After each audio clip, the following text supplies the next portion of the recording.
During this pandemic, I moved my office to the foot of my bed upstairs.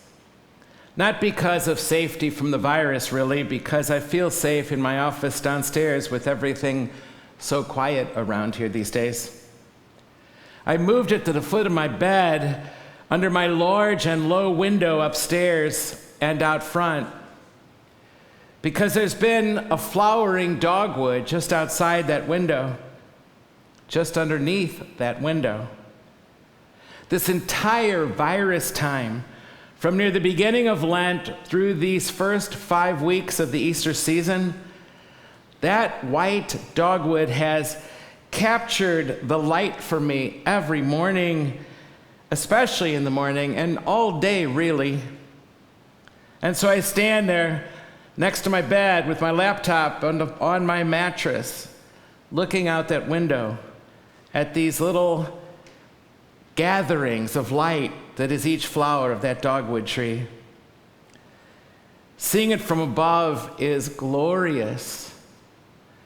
As I would open my shades each morning just above the tree, given this spectacular spring here, at least in St. Louis, I would almost gasp in awe, really, and surprise at this beauty waiting for me to awaken to. I mean that literally in the morning, just waking up to it, but also waking up to it literally and truly.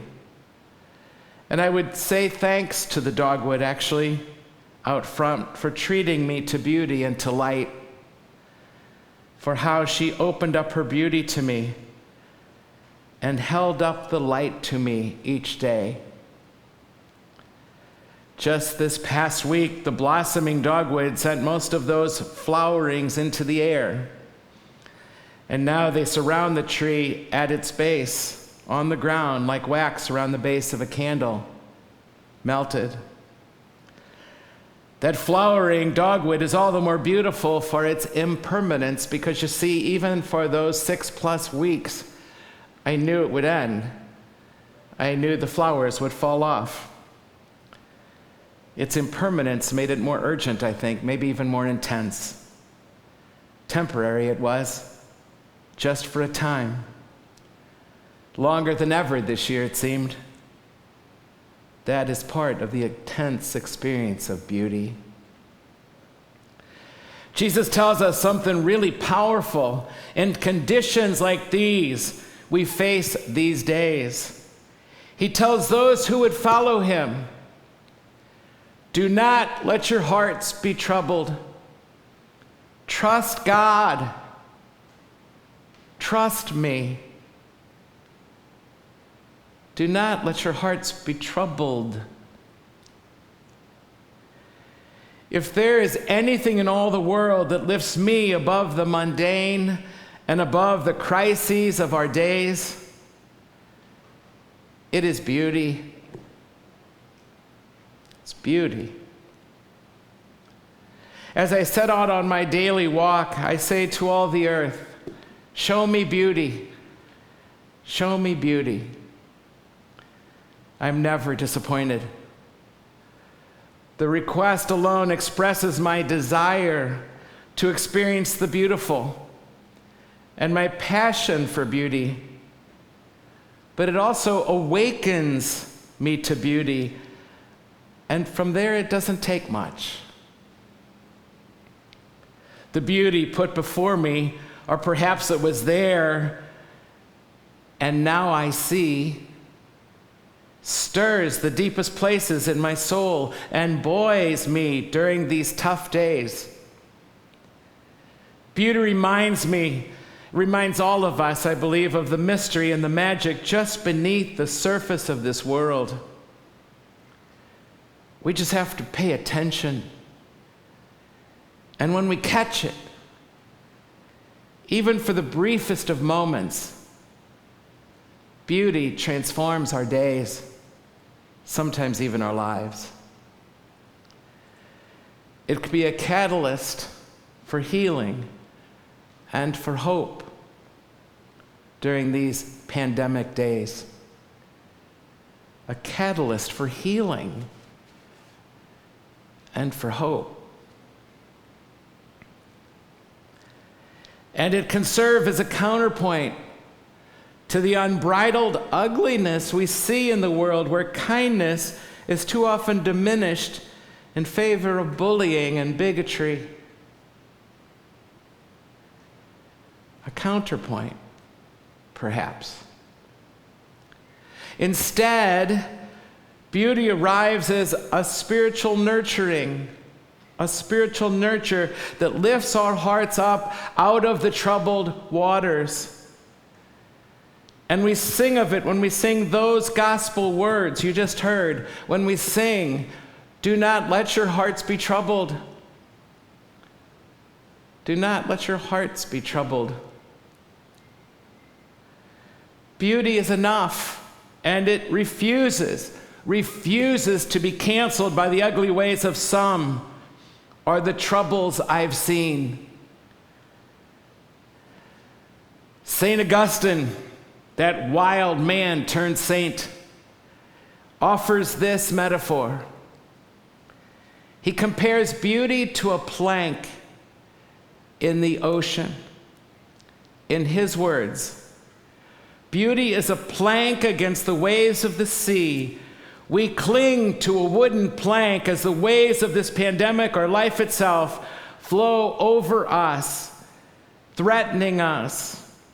Beauty is this plank to hang on to in our troubled waters. No wonder our poets and philosophers cry, beauty saves. Beauty saves. Because it saves us from drowning when things are troubling. We could also say beauty heals, beauty motivates, beauty unites. Beauty returns us to our origins, and beauty allows us a way through and out of our troubles. You see, each beautiful thing escorts us into the beautiful inner landscape of gratitude, joy, and personal transformation. In this Easter season, we can trust that the beauty which is always ultimately divine can calm our troubled hearts with a touch of heaven on earth each time. Did you happen to see the big old perfect moon shining in the east last night? Did you see the shadows it cast in its brightness on the ground? Crisp against the light? Did you see the brilliance of the light on the young trees, just barely green now, or that Japanese maple in your own yard or your neighbor's? Did you see that? Did you notice how you got lost in that conversation with a friend or a stranger even? Or how about that music you listened to that caught your attention, or a poem? And more, and more. Just this past week, I stopped by at her invitation to say hi to a family. And this young mom of young kids met me outside at a safe distance in her backyard. But that's not the kind of safe distance she's going to get from all her kids hanging on every one of her limbs. None of them in school right now, even while she's trying to pull off her own job. In all honesty, she looked pretty beat up by life that evening. Her eyes were so tired, bloodshot, and I'm sure she felt anything but beautiful at that moment. But can I tell you how beautiful she looked to me? How shining. She became for me that evening the icon of beauty that shines on the face of a mom giving everything for the one she loves. When they're little, and even still when we are their adult children, and I dare say, even from heaven. In that very moment, she was unselfing. None of us is ever more beautiful than just then when we are unselfing. What's that old song we could sing today to most all of our moms, living and dead? Remember it from Joe Cocker, if you're my age, around my age, maybe even a little younger. You're so beautiful to me. Can't you see? Can't you see? You're everything I hoped for.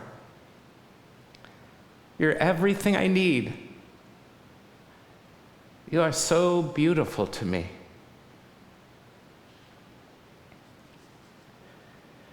Beauty is embedded in all things. In all things. If I dare look long enough at that flowering dogwood cusping for me the light, if I dare look long enough at a totally exhausted mom, I can begin to feel something of the yearning for God, who is beauty, all beauty itself. My hope for all of us is that during these days of sheltering in place, we take regular beauty breaks. Beauty breaks. Because beauty is happening all around you and just outside your window. And it won't be long before we realize again, and maybe for the first time, that beauty break, that pause, that awareness of how beautiful this is and how beautiful this is a prayer. A prayer of appreciation. A moment of gratitude in which I beheld beauty and was one with it, and so were you. So that by the end of this pandemic, we will be living with beauty all the time, daily. Waking up to the wind, to the world, pulling up those shades, opening those blinds, and saying, "Show me beauty," and trust that life will. And in that way, we will not then let our hearts be troubled, so troubled, because there is beauty with a capital B, shining through, and I mean shining through. I wrote this on my laptop at the foot of my bed, looking out a big window onto the world. And while my dogwood is just mostly green now, also beautiful to me, now the home of a new bird's nest. I could hear the glistening of new birdsong, and that big moon again last night, and all that comes with these glorious spring days. And even two older friends I said goodbye to this week, because they're nearing death now because of the virus and not. And see again that beauty. See that beauty in the women we call moms and grandmothers along the way. We're going to be doing a blessing in just a few minutes that is our tradition here for all those who mom us in any way. But a gift I'd like to personally give you is just a poem, a little poem by a poet named Mary Oliver, who many of us are familiar with. I think Mary Oliver could squeeze beauty out of a grasshopper's eye. It's from her poem, "I Happened to Be Standing."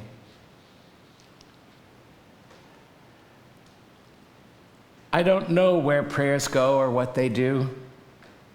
Do cats pray while they sleep, half asleep in the sun?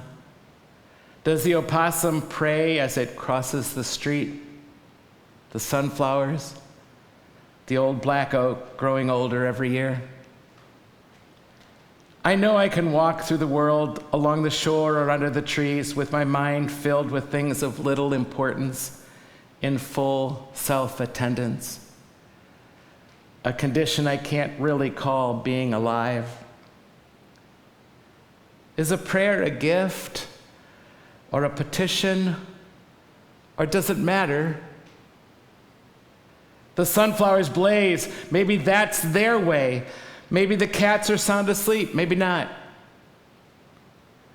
While I was thinking this, I happened to be standing just outside my door with my notebook open, which is the way I begin every morning, when a wren in the pivot began to sing. He was positively drenched in enthusiasm. I don't know why, and yet why not? I wouldn't persuade you from whatever you believe or whatever you don't. That's your business. But I thought of the wren singing. What could this be if it isn't a prayer? So I just listened. My pen in the air.